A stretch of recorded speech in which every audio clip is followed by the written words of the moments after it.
In today's video, I'm going to teach you how to create community server on Discord. By the end, you'll have a clean, organized place for your group to chat, share updates, and hang out, ready in just a few clicks. With Discord open, look at the server list on the far left of your screen. Find the small plus icon and click it. This is the starting point for creating a brand new space. When the setup window appears, choose a community template and pick the option labeled for a club or community. This template is designed to help groups communicate clearly right from the start, so you don't have to build every channel from scratch. Next, enter a name for your server and add an avatar. Choose a name that clearly reflects your group or topic so people immediately know they're in the right place. For the avatar, a simple, high-contrast logo or image works best because it will appear small in the sidebar. Make sure it looks good even at a glance. You can always change the name and icon later, so don't worry about making it perfect on the first try. Once you confirm, your server is created using the community template.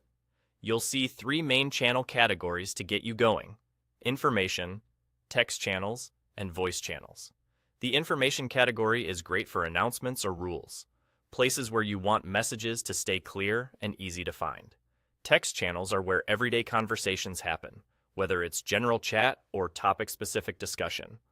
Voice channels are designed for live conversations, meetings, or casual hangouts, and they're ready to use right away. From here, you can start customizing or keep it exactly as it is. If you decide to personalize, try renaming channels to match your group's style or topics, and remove any channels you don't need to reduce clutter. You can click a channel's settings to adjust things like who can send messages, whether slow mode is on for busy chats, or what the channel's topic should be. Drag channels and categories to reorder them so the most important spaces appear at the top. Clear organization helps newcomers feel comfortable and know where to post. That's it. You click the plus icon, selected the community template for a club or community, named your server, set an avatar, saw the three helpful starter categories, and customized as much or as little as you want. Your community server is ready to welcome members and start conversations. Thanks for watching, and enjoy building your space on Discord.